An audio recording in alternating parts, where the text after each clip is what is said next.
Hello, everyone. Uh, Welcome to episode 11. Oh, sorry, 12. For Brewing TV Tea Festival. I would like to firstly mention that I had my second dose of the vaccination on Thursday. So yesterday I wasn't feeling very well. So excuse me if I had said anything wrong during the podcast. Um.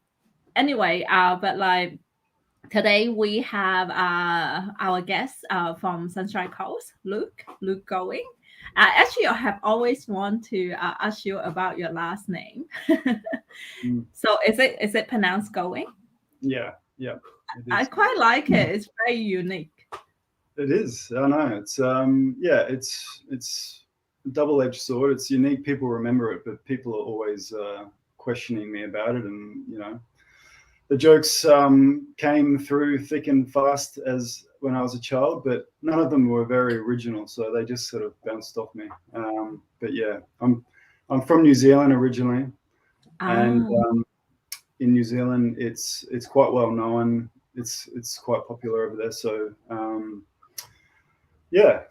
you'd hear it a lot more over there, but here it's there's not a lot of us over here. So yeah, I it's see. I yeah. didn't hear too much of a New Zealand accent, but then I'm not very good with Western accent. No, I'm pretty much an Aussie. I've been here since I was 3. So yeah, Ah, I see. Great. So, Luke is from Sunshine Coast. Let me give you an introduction. Although, like, I know Luke purely for this event, but I'm very, very glad that I have found him because he he sort of ties all three aspects of the tea that I quite, am fascinated about. Firstly is, the tea itself, and then the second is he's actually an Australian ceramist. Did I say that right? Is that ceramicist, the ceramist? cis. Uh, It's all right. That's your way. I'm not going to try again. Excuse me. He actually made wood fire ceramic in Australia for tea wares, which there aren't a lot of porters that are focused on tea wares in Australia. And he's also had always used tea to meditate. So, Luke, why don't you tell us more about that? Sure. So yeah, I've been meditating for about 20 years. Um, I guess originally it was more of a spiritual curiosity, which then turned into a way to help me manage just mental health issues around depression and anxiety, which sort of shocked me. And I could see that meditation really, I guess, prevented me from going down the path of taking medication. I didn't feel like that was necessary for me particularly. And I developed a daily practice, um, which included just sitting meditation, but I also learned Qigong and Tai Chi about 15 years ago, and I've been practicing that every day too. So it's meditation isn't just about sitting still. It's that's sort of that's the base of it, and I think by practicing your sitting meditation, Yeah. you Mm. bring that into your actions, into your movements. And the qigong is a beautiful way to kind of really exercise that because every movement is very slow and it's about keeping your attention and your focus um, On the movement? in the movements. Okay. Yeah. Yeah. I think that I've tried to meditate myself, lots and lots of time. And I have to say that, I still to this day am confused if I had actually achieved that state of mind or, that frequency in being in meditation. I don't actually know. But then I also realized that, the definition for meditation is, at times perhaps quite confusing for majority of the people, because most of us would think that it means you are not allowed to think of anything, and you are there to achieve nothingness. But really, it's just to, how to say, be with the moment. That is the meditation side. So like you said, I'm very, very excited to talk about this with you, because the name of your business, and then we will go into it a little bit. Sure. So I do want to mention your website first, because at the moment your business is to sell the ceramic that you make yourself, and also some Japanese tea. And we will also talk about why you sell Japanese tea other than any other tea type. But why don't you give us some background of your tea business? Sure. I just have to let you know the neighbours decided to do the whippersnippering outside right now. No, that makes it very authentic. It does. It does. Yeah. This is part of my practice, is accepting, embracing the noise and the chaos. I live in a busy kind of area, and we've just bought a house, so it's been sort of a transition for me from the rainforest where I was into a town, and it's Wow, how could you, how did you give that up, living in the well, we rain? were renting and then we bought a house. So when you buy a house, sometimes you don't have as many options as you'd like, and you just sort of go with whatever house grabs you. And this house is amazing, and it's great being in town because we have teenage kids. So it's been a transition, but a big compromise and big learning experience. When I meditate, I put on my head muffs to help Really? the noise, because it's very busy in the morning when I meditate on the road. So it's And what time would that normally be? I start about 7:30, and Um, I finish about 9. So it goes for about an hour and a half. And look, I do that every day, and um, it's so important to keep up practice, because each time I sit, I am sinking lower and lower into myself. If I only practice once a week, then that would take me many more weeks and months and years and go back to decades it. Wow. to Okay. to develop that. It's very much like a muscle, It's very much like Yeah. But you something. sort of make me feel like that. Well, where am I? I don't have a daily practice. Like, where am I now? But anyway, I actually want to showcase some of your tea wares first, if you Sure. don't mind. So, do you have some pieces that you can show us?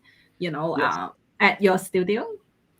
Yeah. I'm. Do you want to try and get this? The Yeah. Yes, please. Okay. How do I turn that on? Oh, sorry. You've got it. Yeah. You just need to unlock it first, because at the moment it's black. Sorry. Can...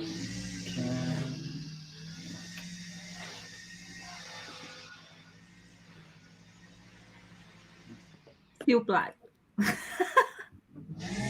We didn't practice this bit, did we? Yeah. So it's my fault. I asked him to turn it off before we start to save battery. I don't know what I've done.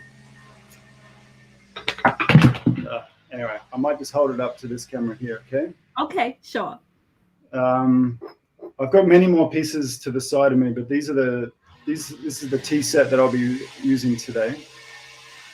What do you most enjoy making? Teapots or tea? Teapots are a labor of love. They're very intricate and detailed, and they take quite a lot of time to learn how to do properly. Yes. And it can be, because essentially a teapot is made. So you've got the lid, which is Uh-huh. essentially, it takes the same amount of time to make a lid than it would take to make the base of this. And Oh, so, why is that? well, you just want to make sure it's right. It's got the right thickness. It's got the right, um, I guess. Well, it's got to be the right size to fit in the hole. Everything, you can do it really quickly, and the more you master it, the quicker you're going to get at it. But Yeah. um, it's important to realize that a teapot is essentially four equivalent cups. So to make a teapot is like making 4 cups. You know what I mean? And that's, when you think about it economically, sort of why teapots are more expensive, because they can take quite a lot of time to make on the wheel and then to assemble them. Mm-hmm. Where making a cup can be, you just flip it up, whip it up quite quickly. Um, So how so long yeah, does it take to make the teapot, and how long, does it take to make a cup? oh well, a cup, a cup could probably take me 10 minutes on a wheel, because I've got Uh-huh. quite a technique that is more than just a simple basic cup. Uh-huh. Um, and then I hand carve the bottom, so I would carve that, and that would take maybe 5 or 10 minutes. So Right. 15 minutes compared to, I reckon it'd take me uh, 30 or 40 minutes to throw all of these things, maybe. And then Mm-hmm. to put it together, it can take about the same. So about an hour and a half per teapot. Um, Okay. Look, I'm getting better and quicker at it. Uh-huh. So, um, you know, that's the goal, is to be trying to do it every day, or at Mm. least, it's very similar to my practice, my meditation practice. This I see making pots as an extension to my meditation practice. It's Yeah. if I haven't meditated before I've hopped on the wheel, I'm unable to get the same kind of fluidity and, I guess, pottery and being on a wheel, you really have to surrender to the energy of the clay, the Mm. um, I guess the motion of the wheel and how that spins and how that works with the clay, and your mood. If I'm thinking about something and I'm not focusing on what I'm doing, Yeah. it will show in the pot, and the pot will react to that.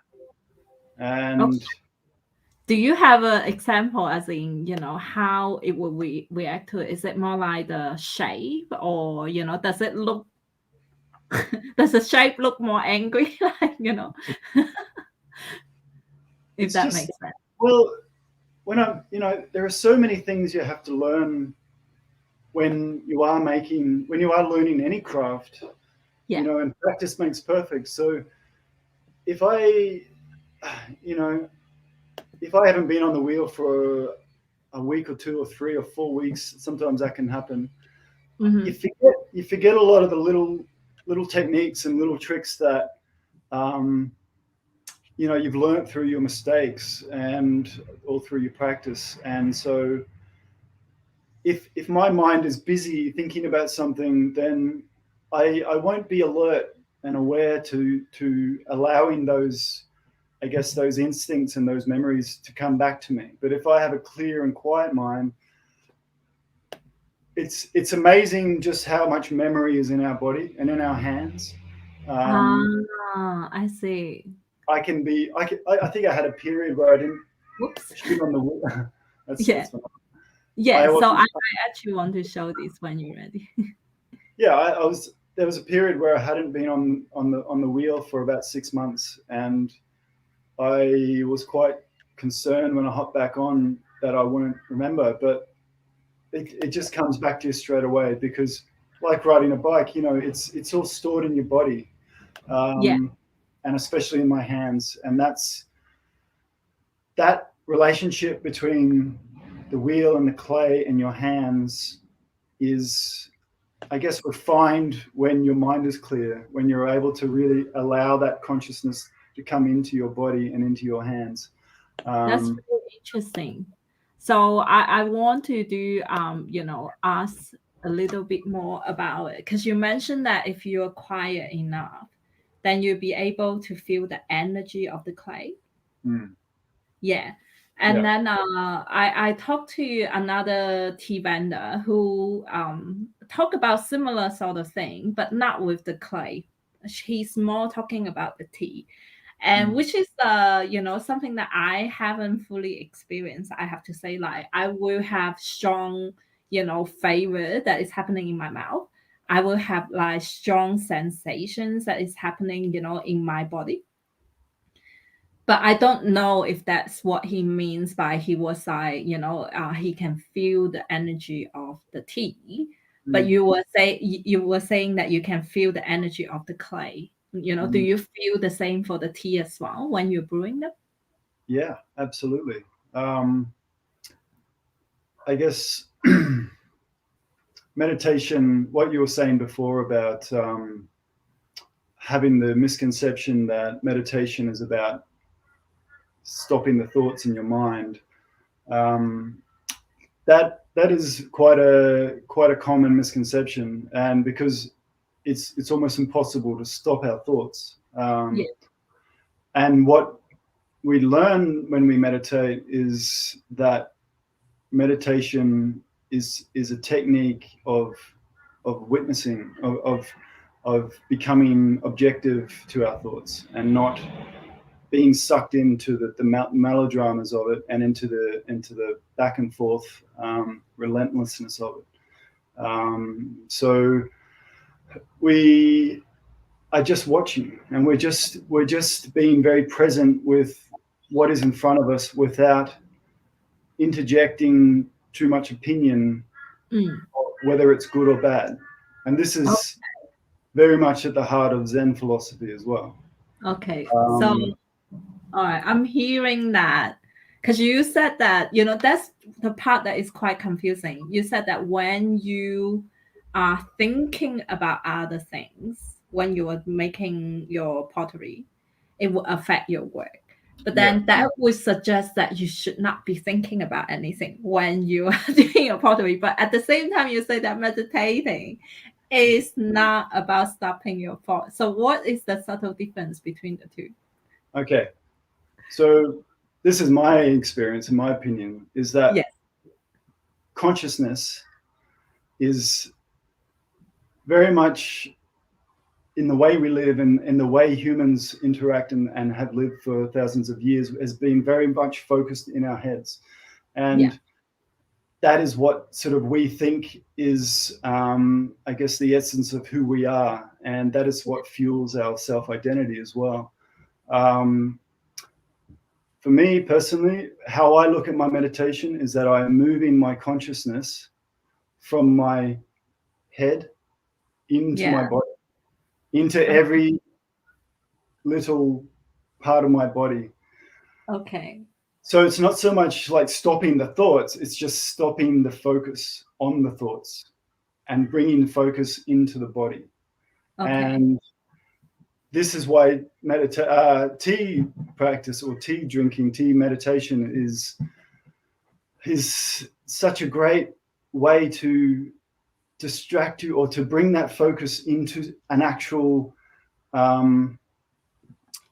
into a something that you're doing, because it's hard for anybody to really, unless you've been meditating every day, to really know how to move consciousness from the mind, because is it's it's similar. I've got a really great analogy that I refer back to all the time, and I keep adding to it because it's a really good way to explain it. So Yeah.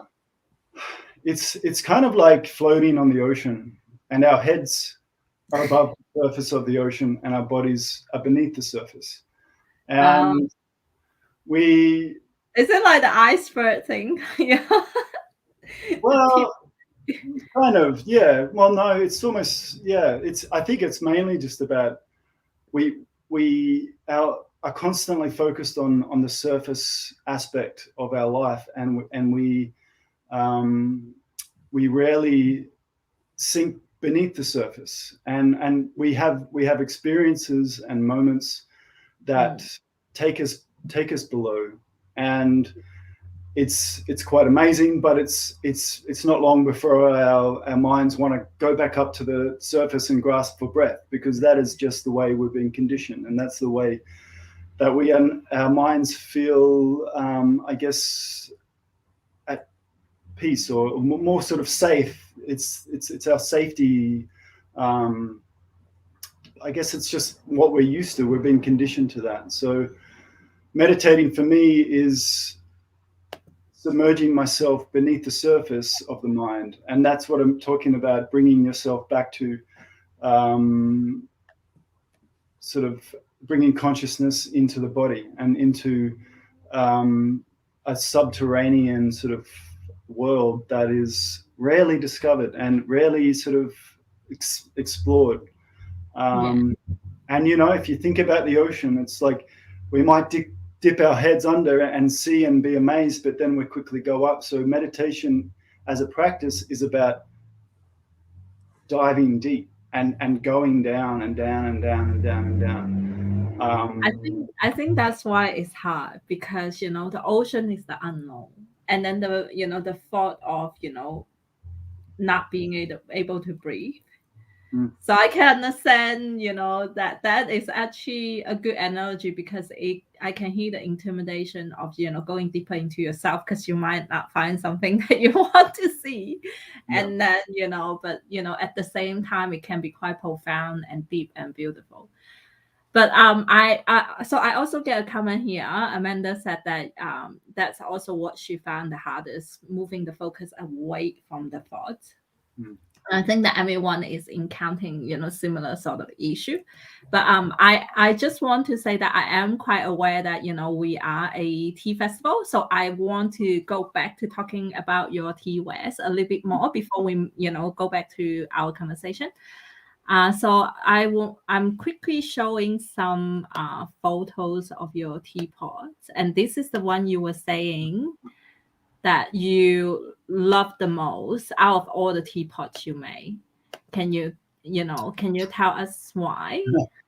Well, it's funny because most of my teapots don't look like this, and yeah, I've tried to recreate it recently, but it didn't quite look the same. But I actually went to a pottery class with a really well-known potter, Jackie Basson, and she lived just around the corner from me, and I was just trying to sort of make connections, and I went and just did a few classes with her, because she made a comment that it's, most potters work and practice alone, and they develop bad habits, and so she just got me to make a few things, and I made this teapot with a clay that I don't use very often as well, and so I made it a bit sort of more directed by her, and a technique that was sort of more about more traditional, and yeah, and it's just one of those things that happens with pottery. It's like the unexpected items are the most exciting ones, because you can put so much effort into making something as perfect as you want, but it's and when I wood fire, I'm putting my pots, my precious pots, into an extremely unpredictable environment, and it's there's ash flying around, there are flames hitting it, there is other pots around that are affecting the surface as well, and it's you just don't know what's going to come out. And so this little guy came out, and what do you love the most about it? Well, it's simple. It's really simple. It's elegant, and it's well proportioned, and I made this little handle because I was experimenting with reed, this kind of this reed, and just learning how to bend it and stuff.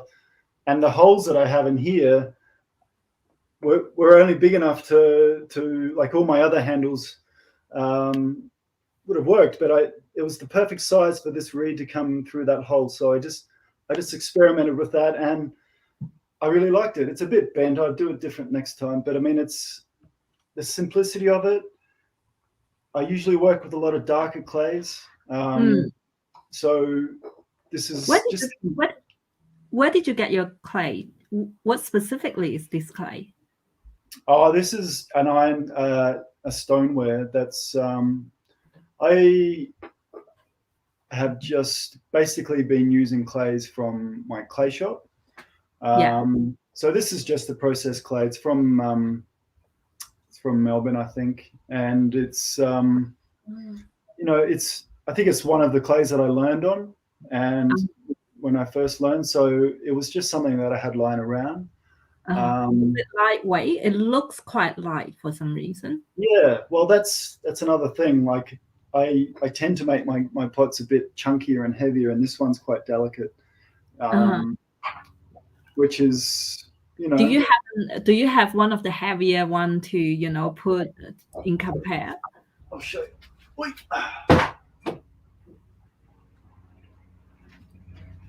Oh, here's one. Wow, that is big difference. I can see why. This is very rustic. Yeah, it's Yeah. it's it's got a very yeah, it looks like it's been through hell. Yeah, you fish it out of a volcano or something. Exactly. And it Yeah. reminds me of like dragon skin, you see the details in there, and Yeah, yeah. it's this influence of And that's. what about the handle? Oh, so these handles are made by a lady in Victoria, and Yeah. they're beautiful. They're really great, and she's kind of the only one in Australia who does them. And she does these lovely copper wire Wow. attachments there. I'd love to make my own handles, and I will make more handles like this. Uh-huh. This, this is another kind of handle that I make, um, Wow. which is just plaited seagrass, Yes. and it's a little bit, more buoyant and Yeah. flexible, but it Yeah. doesn't really influence the way it functions. Um, Mm.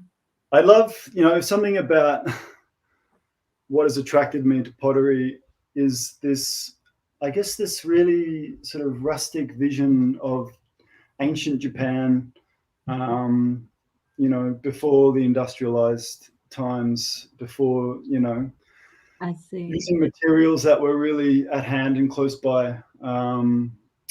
And yeah, that's something I really want to kind of emphasize um, in this modern era where, we're so used to having plastics and,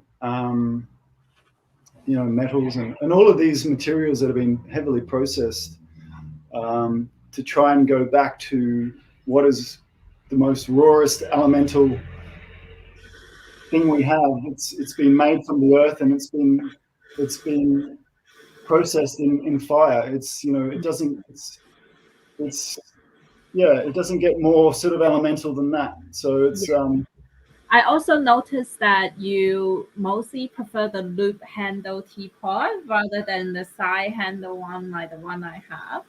yeah. Or like the more, something like this. This is like the back handle being at the back.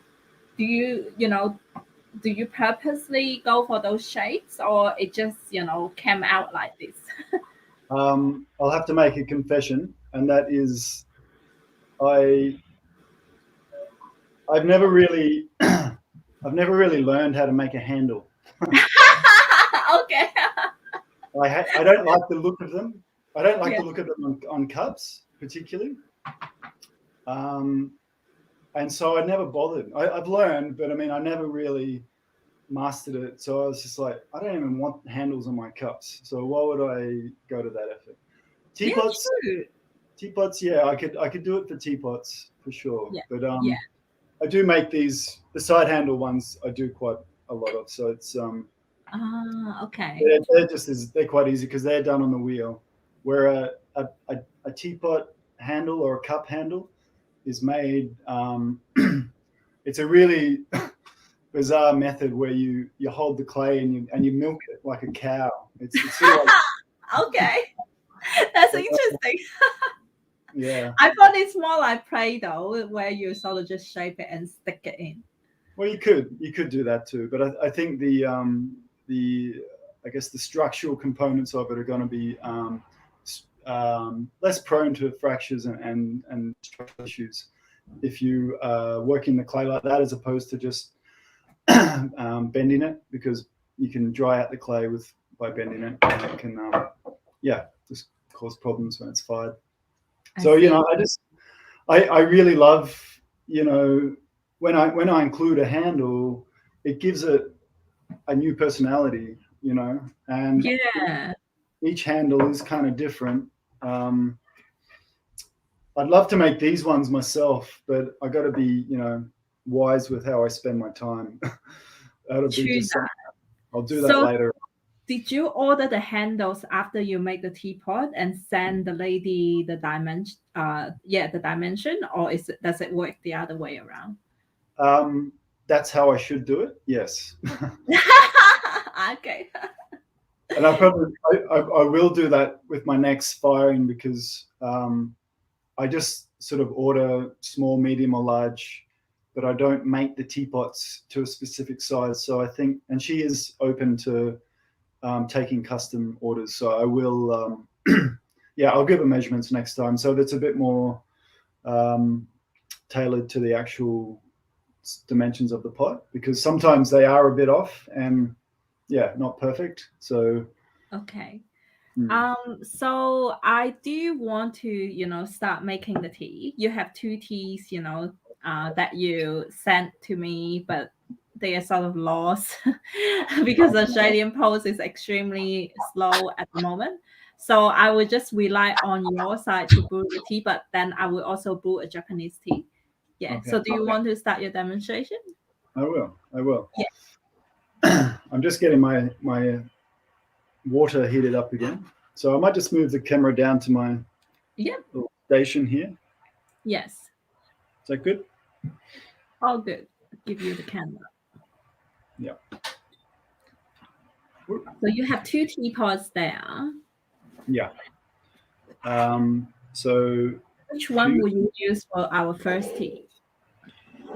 Well, I'm using this pot here to put the water in. Okay. This is what I was explaining to you last time we spoke, was my morning meditations. I boil my tea to my water to 100 degrees, and then I put it in a teapot. I take it down to my little hut where I meditate. Right. Do you only brew your tea one time? Because that doesn't look like a very big pot. This pot? No, this isn't actually the pot that I use. Okay. The other one I use, it's very functional, but I don't really like the look of it. But I'm happy to use it. But I mean, the other one has the right amount of it's 3 pots of water can fit into that, and that fits into that. So, but I've got my kettle here next to me, so I can just refill it if I need to. Okay. Yeah. So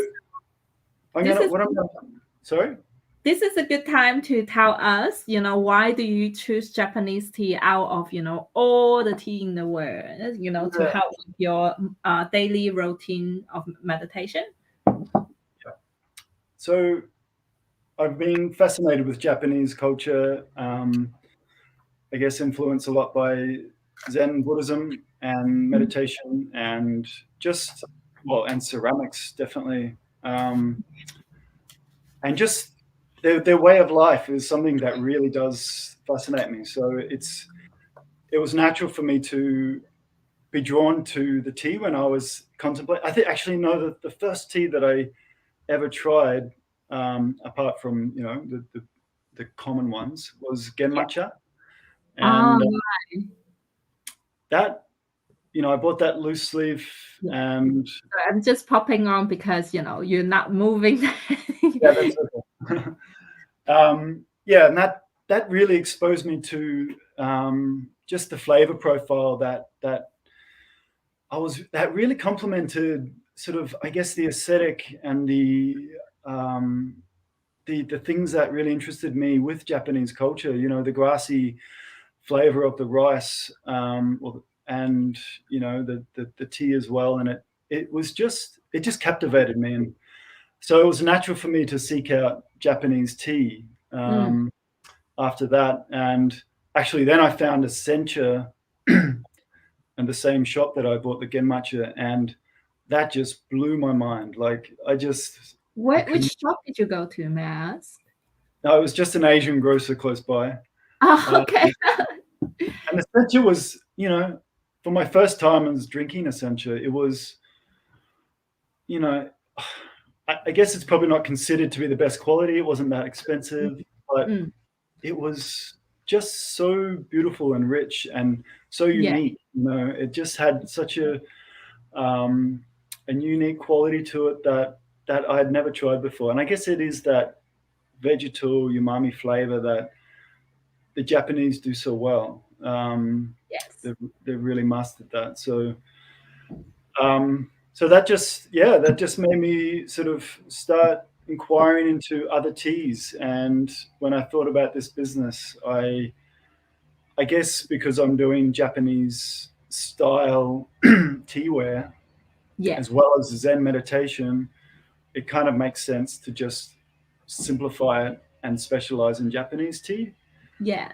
But Do in you want saying to start the demonstration when you answer my question? I'm sorry to keep stopping you. that, that's okay. So I'm putting in. I would usually pour in 100 degrees. That looks quite hot. I've got a little thermometer on my teapot there, Hmm. so that tells me it's 90 degrees. I see. But you know what? When I first started to learn how to make tea, and then my teacher would be like, never trust the kettle to tell you what temperature. And look at Yeah, it steaming away. It's quite hot. So you yeah, know, this is what I've found with my meditations is is really starting to develop I guess, an intuitive knowledge and an intuitive yeah. understanding of it. I've even started just hand sort of measuring my sencha when I pull it out because it's the most silky, beautiful feeling. Hmm. Um, and when you use a spoon, you just don't get to have that experience. It's a really Oh, wow. Yeah, actually, I've always been taught to handle the tea with tools. yeah. That's true. We don't really touch our tea much. I think one thing that I've got some advantage. I don't come from Asia, and I'm really exploring this whole world of tea on my own here. I haven't really had any teachers or done a lot of um, research. I'm starting to now because my curiosity is really starting to amp up. But I mean, I'm learning all this without having had any prior experience to influence the way I do things. So I'm dropping away things that are unnecessary, like the tea stick that goes with this that you use to Yeah. pour into it. I just find that really unnecessary because pausing hot very easy. Yeah, Um, you're not bound by rules, which is a good thing. Yeah. and that's part of the Zen philosophy as well. Coming into this, it's just go with the bare essentials, only with what is necessary. Yeah. Um, because if you get stuck on rituals and traditions, you um, I think you can be led astray in a certain way, and there's Mm. nothing wrong with that. But for me personally, I am just trying to keep this very simple, Yeah. um, because I have in the back of my mind with this business, I really want to democratize tea in a way to make it less exclusive, to make it more appealing to people. So the more accessories you have to buy and have to acquire, might turn people away, but it might also attract people because people love accessories. Um, I think so I think both end needs, yeah, it depends, which level you want to position yourself in. I mean, both end has, you know, tea lovers, tea drinkers there, but I think that, it might be a good start, to not have so many accessory, for people who's just first getting to like specialty tea. Because yeah, many people I talked to, they said that, it can be quite intimidating, the too cultural, or like, you need to have a really good palate, and then you need to talk the language, then it take away the enjoyment too much. Yeah, that's true. Like each person who drinks tea has their own experience and their own way they receive that tea. So there's no way to, and like I explained before with Zen, the tenet of Zen is there is no right or wrong. There just is, and Yeah. so I would hate to impose any kind of rules upon somebody learning, because other than temperature of water, that is very important with green tea. Yeah, to just be a bit more fluid with it. Okay. So I just want to say that you can tell I'm not a very Zen person, because I definitely didn't take my time. I was cooling my temperature by using 2 jars, because each time you do it, it lowered by 5%, by 5 degrees. And I already brewed my senchai. So I'm going to stop before you, Luke. No problem. Well, that's fine. You can do that. I'll show you just what I do with my sencha tea. Yeah. Assuming that this is cooled down after about 10 or 15 minutes of sitting with it.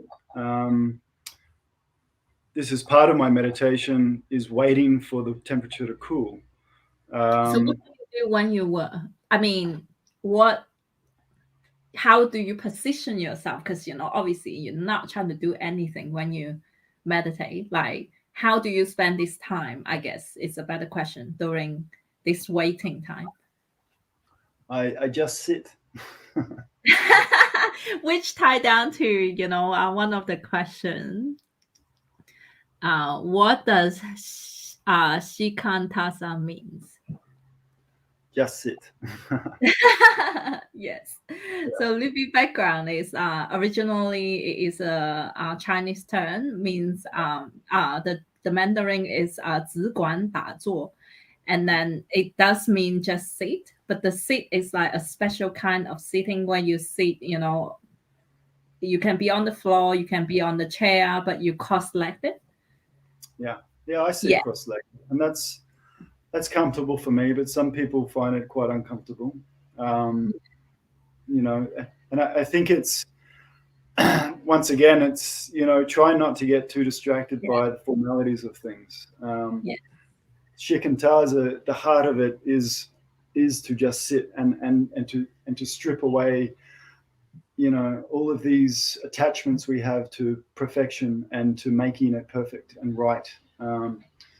It's good to help that guide you, but if we cling to that, then we are missing out on that opportunity to really sink below the surface, because our mind clings to those perfections. So we're staying above the surface here. Okay. Well, I'm just trying to imagine myself as you, right? So you get this hot water, it's 10 minutes to be cold, and then you're sitting on the floor, right? And then you're sitting there cross-legged with the tea wares in front of you. Yeah. And then, the noise coming in with the traffic at 7:30. You have the headphone on. Headphones on, yeah. Yeah. And the thoughts start to come in. What do you do? Oh, the thoughts are always there. The first 15 minutes is always the hardest. And this is something that's really important to remember, because this is where you're most easily distracted and turned away. The first 10 or 15 minutes, it can be a bombardment, and that's why I think mornings are good for me. If I could meditate as soon as I woke up, that would probably be the best time, because as soon as I start the day, so we've got 4 kids, and it's very busy in the morning. But once the kids go to school at 7:30, I don't start work to 9:30, so it's sort of like I've got this period of time, which, mind you, I fought hard for. I had to, create that time. It's really, really integral to this practice is to make time.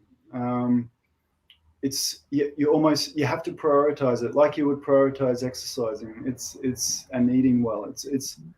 It's crucial because It's almost you know. like keeping fit with your mind, isn't it? Now Sorry. that I think of it, it's almost like keeping fit with your Yes, mind.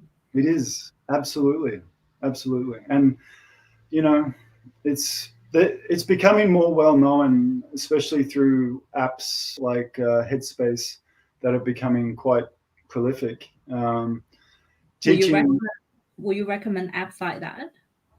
Oh, look, I've never used them, but I, from what I've heard, they're really changing people's lives, and it's. I think what they do, I got to look into it, but I think what they do is they give you the techniques to practice, but they also remind you through the day, and they give you little alerts, and the alerts I feel like are the important things because it's sort of like you need to be reminded because when we meditate in the morning, or when I meditate in the morning, as soon as I get ready and go to work, man, I'm out in the world, and the mind starts running again, and it's important for me to remember this stillness. It's important for me to remember that underneath the surface of that busy mind, there is stillness and quiet, and it's something that really has to be embodied. So it's Yeah. like you have to feel it in you, and that feeling comes from practicing meditation, and it's just sinking. It's similar to stepping in a puddle, and every time you do, the Mm. mud gets stirred up, and so that's sort of like the mind racing, and so you have to just be patient and wait for that mud to settle before the Ah, mind is clear again. okay. And As you were talking about the mug, I can almost feel the agony of waiting for it to settle because I'm such an impatient person that, you just want to see results, right? Roshan, Hey, I'm impatient too. Like I am all those things, and it's okay. not. This is why I do it because what I have experienced beneath the surface, it fascinates me, and it allows me to become the person that I. Well, it's in Zen and in Buddhism, they talk a lot about the false self and the true self, and the false self is, I guess, the ego identity that we have sort of, I guess, identified with all our lives, Yeah, and most of our interactions in the day, and most of our goals, and most of our aspirations revolve around that ego identity, yeah. um, and this can, well, it is what it is. It's not right or wrong, but what it does do is distract us from our true self, which is, in Buddhism, it's our Buddha mind, it's our Buddha nature, and it's something that once you experience it, there's no turning back. Once you go beneath the surface, you realize, oh, I'm actually amphibian. I'm actually a sea creature that can explore this world underneath. I don't need to live up above the surface anymore. Um, it's Uh, it's there's a Interesting. whole world underneath to go and live within, and I just feel like the more I practice, the closer I'm getting to that part of myself. And every day that I practice, and I have this beautiful, blissful, euphoric state of peace after my meditation, I take that out into the day, and my day is just so much better. And it's really difficult when I haven't meditated. I'm just constantly caught up in my anxieties and my delusions of self and my Okay. paranoias around everything. Yeah, I do want to remind you, you can proceed with your demonstration. And Water is then, lovely and cool now. given that we are talking about quietness and stillness and meditation with tea, I probably will let you move with your demonstration without interrupting you to answer questions. Okay, I'll just be quiet. No, you can talk if you feel like it. I'll talk. So tell us what you're doing. Yeah. So the water is perfect. You can actually feel it. It's probably the perfect temperature right now. So it's not too hot for you to burn your hand. Mm, It's really important to heat up the kyusu. Just temperature is so essential, as everybody knows here. mm, So we really want to just make sure the teapot is nice and warm. mm-hmm. I then discard that. So what I would do here, I usually have another teapot. I recommend using broken teapots. We've always got them around to discard the leftover water. Okay. Well, I use a wastewater bowl. Yeah, the same thing. But like I was saying, if I've got something else to use, I'll use that rather than making something specific. My teapot works fine. Yeah. So I'm still, if this water was still a bit too hot, I would pour that into the cup like you have done, Kaishan. And so this tea, I would pour into the hot pot, shake it around. Yeah. Did you make that bamboo tea scoop as well? Yes, I did. Oh, so resourceful. Yeah, I'm a real.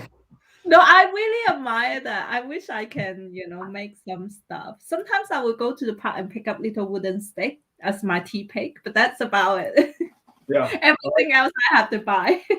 it's a blessing and a curse. So like, I don't buy anything. I have to make everything, and it's very time consuming. So um, Wow. I if I really can make admire. it, I will. Yeah. These are a bit more trickier. The tea trays. I'd love to Mm, make some of those, but they might take a bit longer. okay. So Well, the looks water, like I'm asking questions again, so you go ahead. the temperature of this water is perfect. Yeah. This is a bit tricky because sometimes your cup is probably not great for pouring. That water temperature is quite cool, so I'm going to put the lid on. If it was a bit hot, Mm-hmm. I'd leave the lid off. Okay. But I feel like once that water interacts with the tea, that process has already begun. So I feel like that's a bit kind of, I don't know if that really makes much of a difference, but it's so my first brew. I like to just keep it kind of short Yes. for some reason. I can't really explain why I like to do why I do the way I do, but it's if I'm doing it every day, it's just you develop that instinct for it. So Yeah. uh, How short you mean by short? I reckon 30 to 45 seconds. Oh, okay. It's like a kung fu cha. Now this is I what I was saying before about um, waiting for this water to cool Mm-hmm. is a good time to meditate.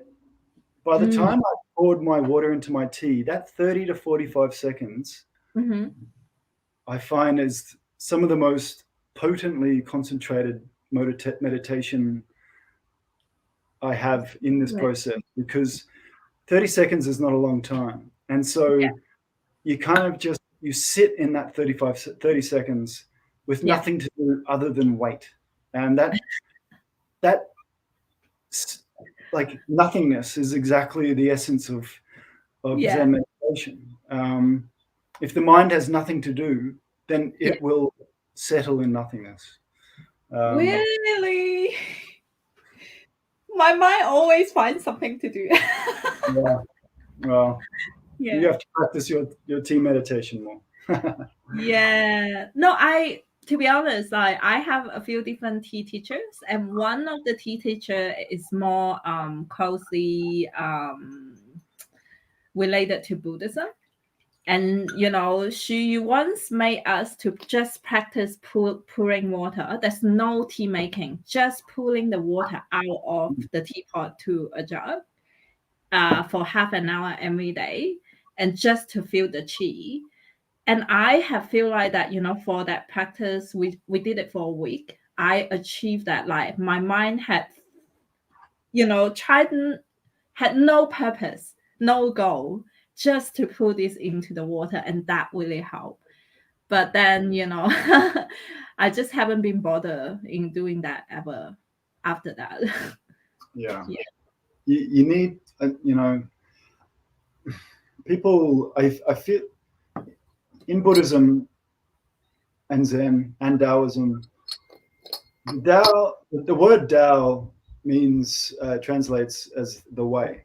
Um, and the way, I guess, is another way of explaining the path to be on. And I feel like not everybody is attracted to the path, to the way. It's something you really have to be called to, and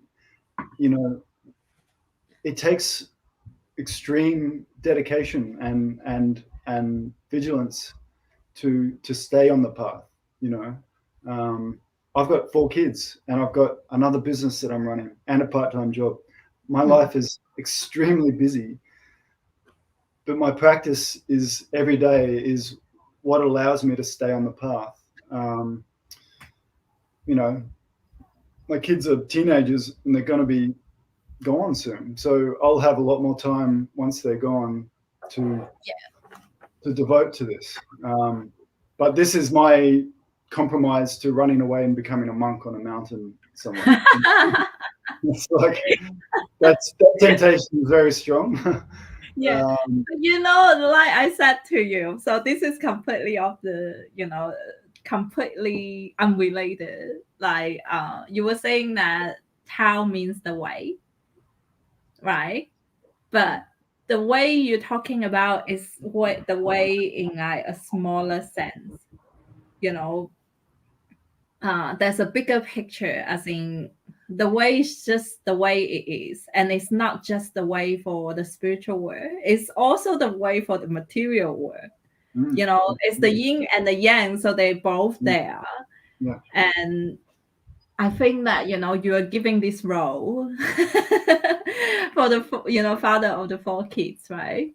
Then I feel like that is also one of the ways for you to to play this role. Yeah. My oldest kid is my biggest teacher. He challenges me on so many levels, and so every time there is confrontation right there, I have a choice in that moment to react from the mind or the Buddha mind, and that's you know I'm not an expert at that, but I mean It's a boy. Yeah. Okay. And it's each of them have something to teach me.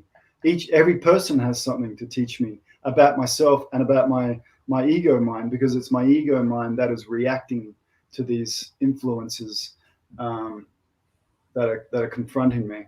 And that's what I was trying to say. Like, I'm sorry, I'm not very good at expressing myself, but I feel like that going to the mountain and live there in quiet and stillness is also a type of ego. You know what I mean? Absolutely. Absolutely, I know.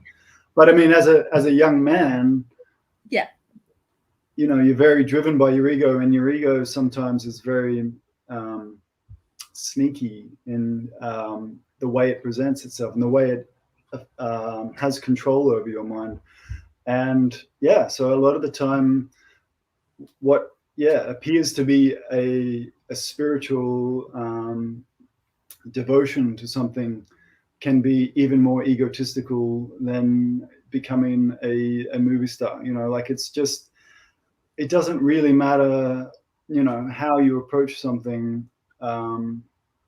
You're right, in the material world you can find just as much peace and stillness and I guess opportunity for spiritual growth than on a mountain. And to be honest, on a mountain there wouldn't be a lot of opportunities at all. But I mean, it's just that's what they say. Like, the practitioner will hide in the mountain, but the master will hide in the city because there are a lot more challenges, right? Mm.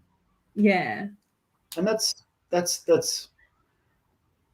reflecting also on just how um, multifaceted the path is. It's not just a straight narrow pathway. It is constantly interweaving between all the um, I guess the highs and lows of everyday life. And um, for me, my meditation and my tea practice is just something that remains constant for me. So I can always, I guess I'm creating this anchor point for me. I feel like Yeah, this, yes. Anchor it's point is a good anchor, word. yeah. And Yeah. that's, I can tie that into the analogy before about the ocean too. But I mean, it's, yeah, it's, I'm, I'm, I'm still trying to work all this out. And the ceramic business and the tea business I really were I created this as a way for me to utilize the energy that I and the stillness and peacefulness that I create Yes. in my morning meditation. I can then infuse that into my pots when I'm making a pot, and the whole process So when you do drink it after your meditation, does it taste different to when you just drink it, you know, without meditating? Like now you're talking to me. Does the tea taste different than, how you brew it in the morning? for sure because I am distracted right now. I'm not able to really experience and appreciate all the nuances of the tea because I can make notes of how strong it is and how hot it is, but I mean, for me, tea is um, to taste it at the back of the mouth. Like it's not something that punches you in the face straight away. It doesn't have any of those sensational qualities. So it's something that needs to be very much focused on in Mm, order to appreciate the subtleness of it. It's very subtle, mm. um, which is another thing that I love about it because it's helping me to refine my I guess extrasensory perception. Just like it's because when I meditate, I bring my consciousness through all of my body, through every single thing that I touch, and when I'm drinking, that is just another sensory experience that I'm bringing my consciousness and my awareness and my attention to. Mm. Um, and you'll see when I'm drinking now, this is really important for my meditation, is keeping the cup close to my face because it reminds me that I'm I'm engaging with something right now. If I was to just sort of Oh, drink it like this, then my mind is distracted. It's gone everywhere else. When I drink oh, tea, okay. I'm looking straight into the bottom of my cup and Oh, I'm creating a relationship to the tea. The tea has something to teach me, something to tell me. And that can take you all the way back, to the tea farm. That can take you all the way back to the mountain where it's from. what does Um, the tea teach you today? let me have a drink.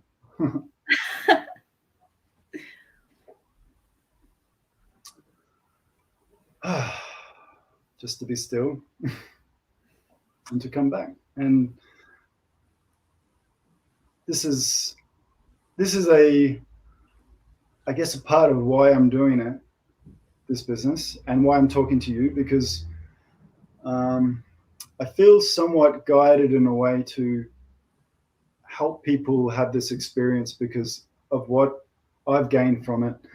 Mm, I think the world really needs this right now. It needs an yes, opportunity and an excuse to slow down. yes, Um, and the slowing down is really emphasized and um, I guess yes. encouraged by the tea. Okay. Well, I just want to mention that we are already 1 hour in, and then I do feel like that this episode is really, really not formatted like the way that we did it before. That one, like we are sort of just going with the flow. And then I think that we had not represented you. We had showcase some of your tea wares, and then why you use tea as as part of your meditation practice. So we've answered all of that question that we have aim to answer. But like we're about to end, and I actually, before we went live, I asked you, how deeply you want to talk about this, because I feel like that the spiritual world is not something that I would normally talk to publicly. But it's something that really made an impact on me as well, and it's really profound. And because we already go over the 1 hour mark, I want to ask some deeper question if people are still here, to stay with us, just maybe another 10-15 minutes if you're happy to talk about that. You're happy? Just got to stretch my legs a bit. Wait, okay, we can be like a bit more casual. Yes. So again, before I want to be dutiful as well, because we are living in the material world. We're here to represent your business, Shikantaza Teahouse. And do you have a promo for us? For anyone who will be purchasing your tea wares, after watching this episode, do you have something special for the people? Sure. I will be giving 15% off my tea wares. My tea is already on sale at the moment because it's last season's harvest. Yeah. And I don't have a lot left. So, get in quick. Okay. I'm not very good at selling myself. So, no, I would say that 15% off of your tea ware is very generous. Thank you, Luke, because I know that they are handmade, and then like you said, they are very, very time consuming. And then it's not just the time you spend on the wheel, it's the time that you will spend glazing and then put it in the another word that I can't pronounce, clean. Yeah. Yeah, and then it may not turn out the way you want. So I think that for a teapot to come out the way that of desire, eventually be presented as a commodity, actually it worth a lot more than the price tag that we put on it. So 15% off is a huge deal, I actually think, for a handmade product. Thank you, Luke. My pleasure. So the question will be, which is like something that had touched me when you were mentioning. You were saying that, when you get into the state of mind, it feels like you're swimming, in deep ocean. Did I get that right? Yes. Yeah. And, I sort of trying to feel that, with you there, then it's sort of like, not a lot of light, dark, quiet, very quiet, very peaceful, tiny bit cool. Like, can you tell me more what that sensation is?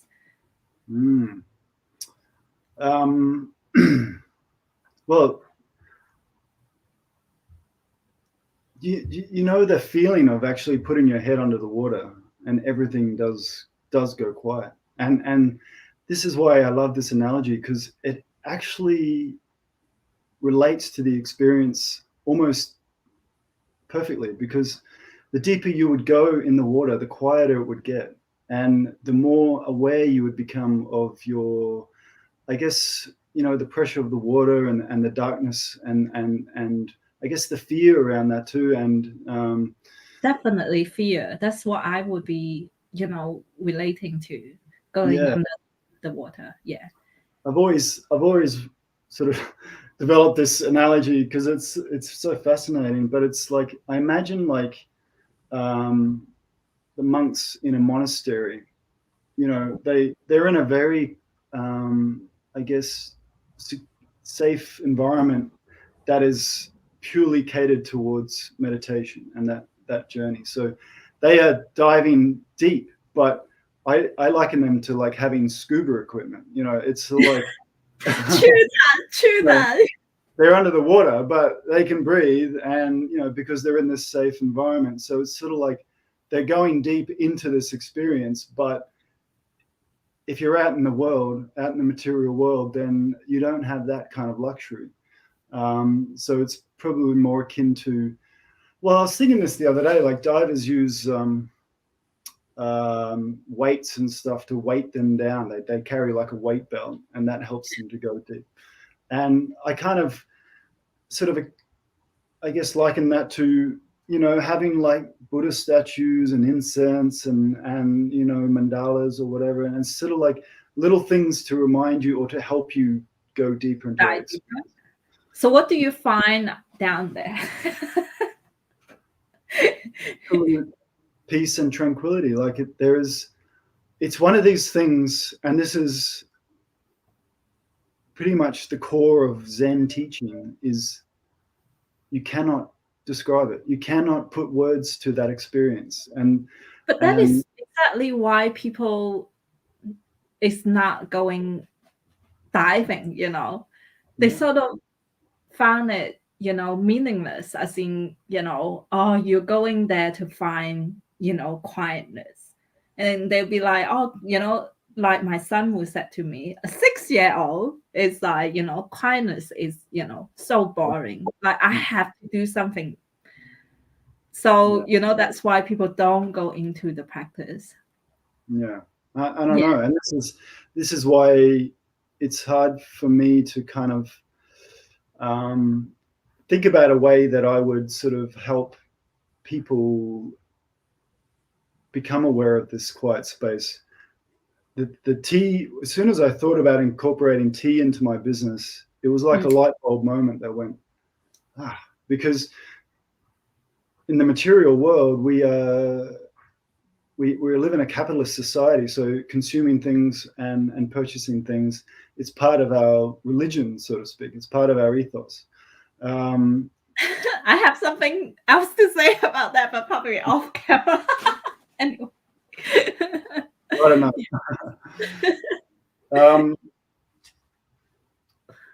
It's whatever it takes, you know what I mean? Like for me, I don't know what led me down my spiritual path. My mum's quite spiritual, but I mean, it's, this has been my own path. I haven't followed her path at all. So it's been kind of like, it's just an awakening and a curiosity that awakens that curiosity.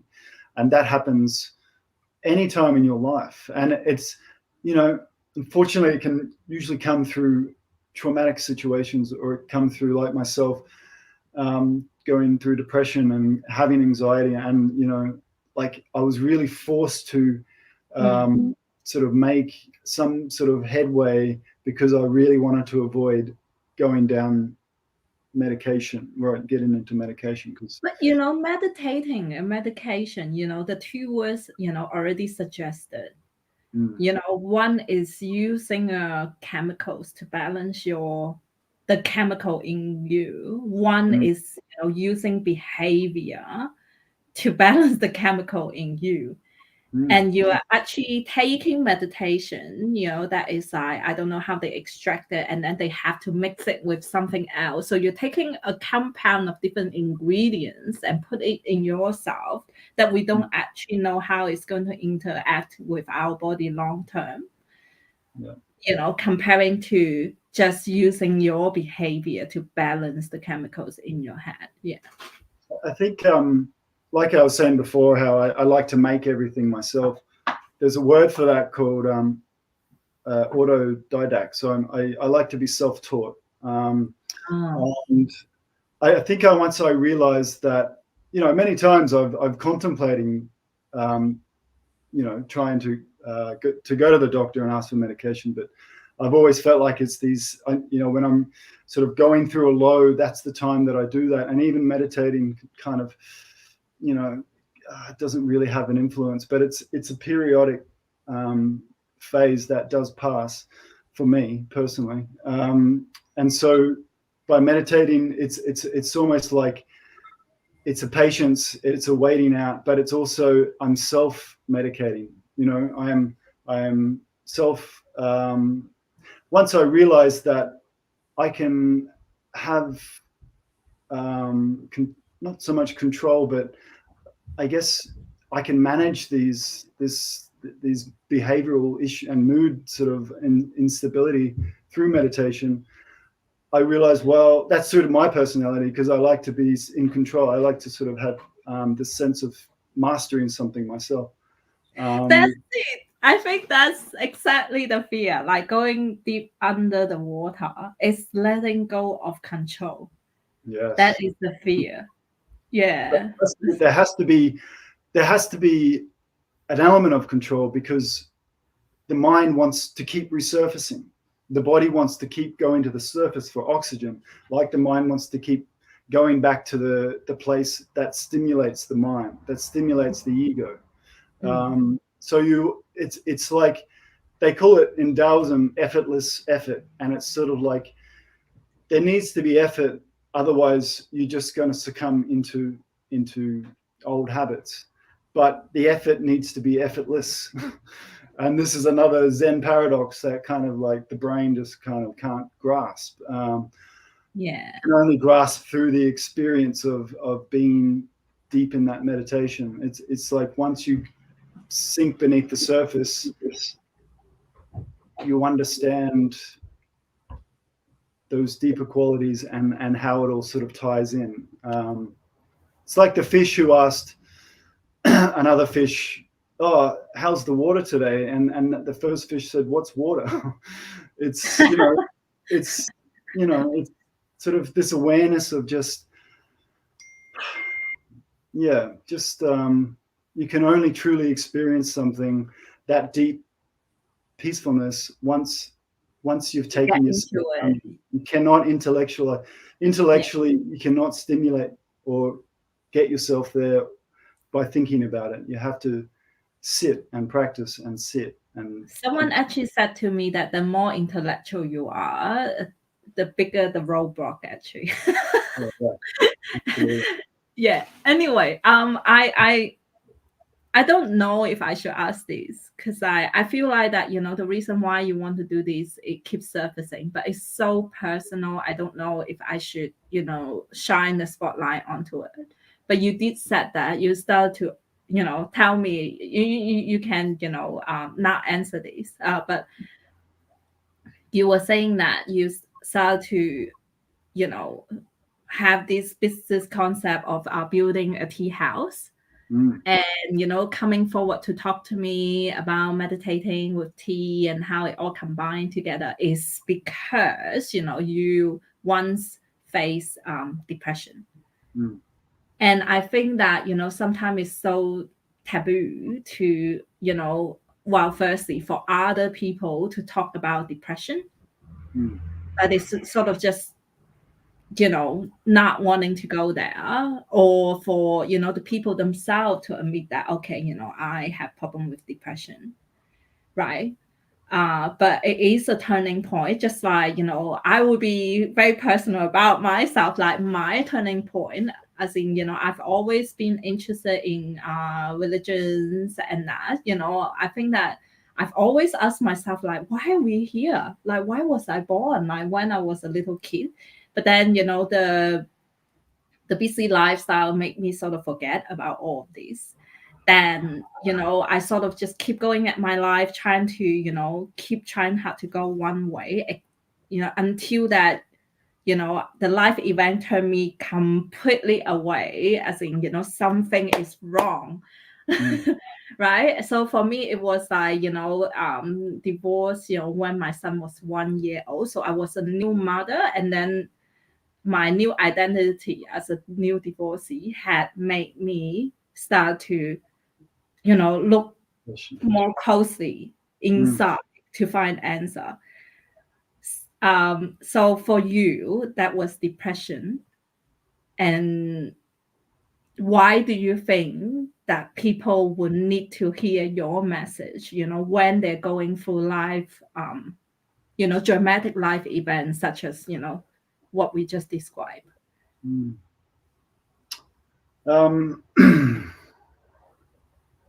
I guess I can only speak from my own experience. And like I've said, or maybe I haven't said it, but my depression was probably mild in comparison to what a lot of people go through, and my anxiety. You mentioned it a lot. I have, because I live with it every day. Like, it's, it's anxiety. See, I feel like anxiety is the root cause of depression. For me, my depression comes from my anxieties, because anxieties can spin the mind into a frenzy, and it shines light on all the dark kind of. How does it feel in your body when you notice that you are anxious? Well, I get anxious about getting anxious. That's very common. A lot of people do feel that. Yeah, yeah. And look, my meditations, my God, it's as soon as I feel that, and I can honestly say I've been meditating for 20 years. I can honestly say, this is probably going to be discouraging, but like, I have broken through something in the last few months, and it's much easier for me to kind of sink into my stillness now than it ever has. So it's just proof to me that the practice pays off, because Yes. But then we're also hearing that it takes 20 years.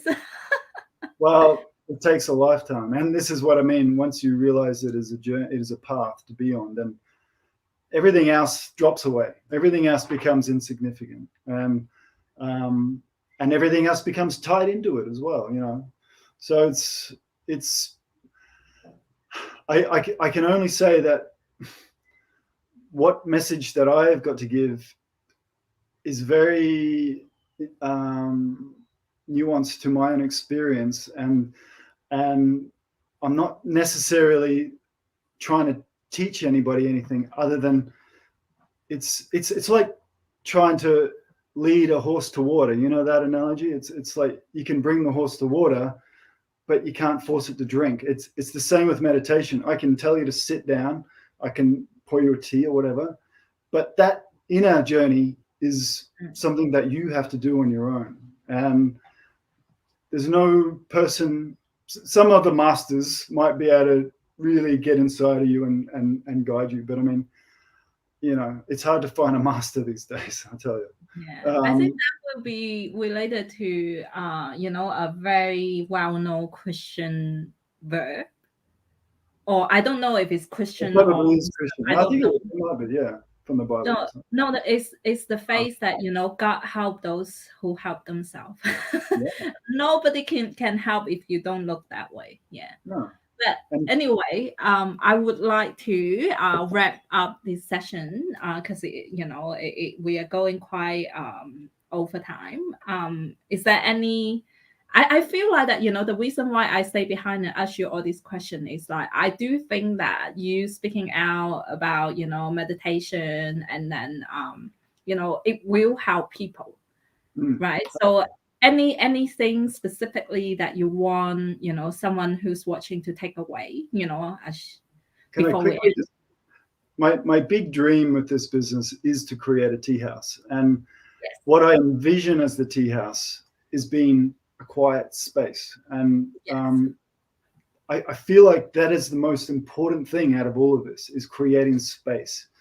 That's for me a vision for my own future and my own kind of, I guess, development with the business. But I mean, for anybody at home, creating a space that is devoted to meditation and to self-care.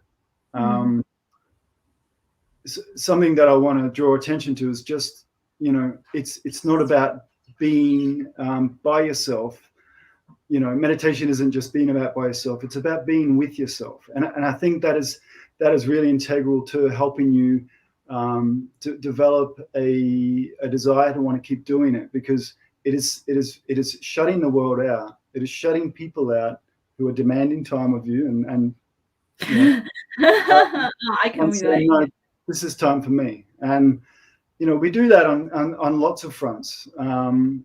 It's encouraging to see how popular yoga has become, because yoga is very similar. It comes from the same kind of root philosophy. And to make a daily practice of yoga is the same as making a daily practice to sit and meditate. It's creating time and space to go within yourself and to go as deep as you can, and because that is where the treasures are. There's no question about it. And you'll definitely, once it's like being in a dark room and having the light flicked on quickly. It's like all of a sudden you see stuff that you hadn't known was there before, and once you've seen that, you can't not see it. You can't unsee it. And that is the same. Once you've experienced that deep tranquility, that nothing else will ever stimulate you the way that does. And nothing else would ever entice you to want to try and recreate that experience, because I tell you, it is better than drugs, better than sex. I think you just give people some motivation to go there. Yeah, totally. There you go. You can use that as my slogan. Okay. Yeah, because I actually was thinking you were like, you were sinking deeper to yourself, and then you're going under to the ocean. And actually I was thinking, well, it's a different sensation, as in, getting high. So thank you so much. It's a similar experience, I think, because it takes you outside of the mind. It takes you out of the monkey mind, and that's what drugs do, and that's why people love them, but they need them. Sometimes you need that escape. It's the same with alcohol. Does the same thing. It takes you away from the mundanity of the everyday mind. But meditation, see, it relies on nothing but your own dedication and practice. And that's the difference. And you don't become dependent upon it. You don't become addicted to it. Well, you do, but I mean, it's a healthier addiction. Yeah, absolutely. Anyway, thank you so much in talking to us today. I think that I learned a lot. I hope that people are watching had put this tool into your drawer, that one day, when you need it, or like when you're feeling anxious, you can try to meditate with, a cup of tea. So, and then our next episode is Thursday, 8 p.m. With Kent from Sydney. And Right. it will be another episode that will talk a little bit about, healing art and feeling the energy of tea. So it's sort of like a continuity of this episode. So stay tuned, and I will see you next time. Thank you, Luke. Bye-bye. Thank you. Bye.